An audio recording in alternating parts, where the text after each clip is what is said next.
But when you see China, these are fierce people in terms of negotiation. They want to take your throat out. They want to cut you apart. These are tough people. I've dealt with them all my life. In your book, you call China an enemy. Why is it okay to do business with an enemy? Because it's an economic enemy, because they've taken advantage of us like nobody in history. It's the greatest theft in the history of the world, what they've done to the United States. China's upset because of the way Donald Trump is talking about trade with China. They're ripping us off, folks. It's time. I'm so happy they're upset. They haven't been upset with us in 30 years. We can't continue to allow China to rape our country, and that's what they're doing. It's the greatest theft in the history of the world. I beat the people from China. I win against China. You can win against China if you're smart.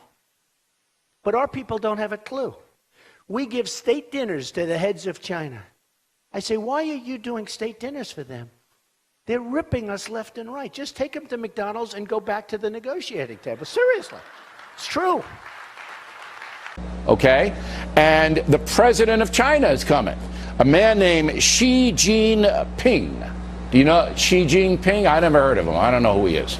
But he's the president. He's coming over. He's getting a big dinner free at the White House, addressing the UN. If you were president, would you throw him a big dinner? I would not be throwing him a dinner. We've had this conversation. I'd get him a McDonald's hamburger and I'd say, we got to get down to work because you can't continue to devalue. You know, we'll give him a state dinner, and what he's done is sucked all of our jobs, and he's sucked the money right out of our country. U.S. companies do it. They're doing it. So you would be confrontational with the Chinese? You're saying, look, I'm not giving you a dinner. Here's a Big Mac. I mean, really? Is that what you're going to do? I would give him but I'd give him probably a double-sized Big Mac.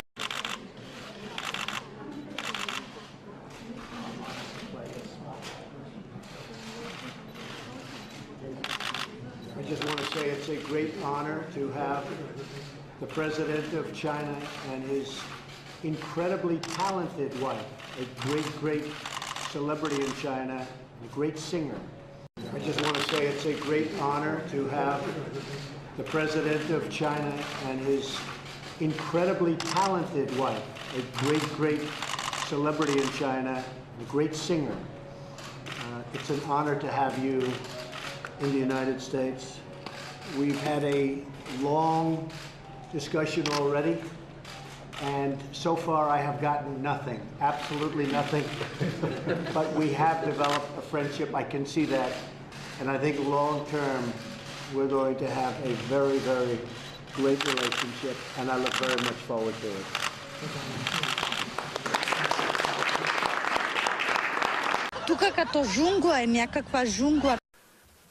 Both the United States and China will have a more prosperous future if we can achieve a level economic playing field. Right now, unfortunately, it is a very one-sided and unfair one. But I don't blame China.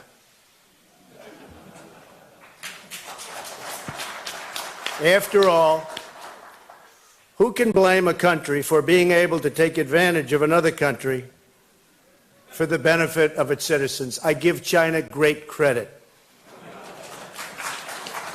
He's a powerful man. I happen to think he's a very good person. Mm-hmm. Now, with that being said, he represents China. I represent the USA. So, you know, there's going to always be conflict. But we have a very good relationship. People say we have the best relationship of any president, because he's called president also. Now, some people might call him the king of China.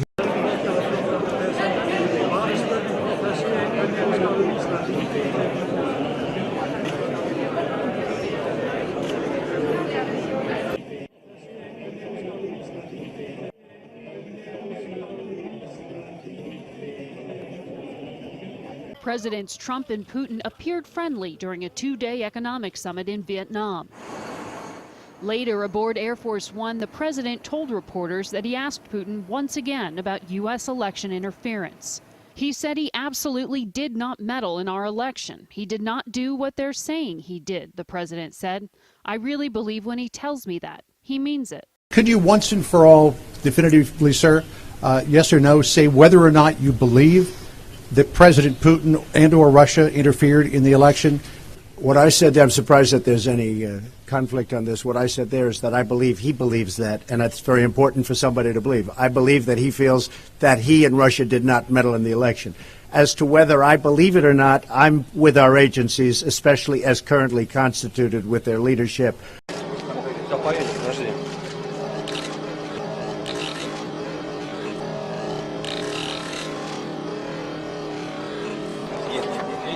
First, I'd negotiate. I would negotiate like crazy, and I'd make sure that we tried to get the best deal possible.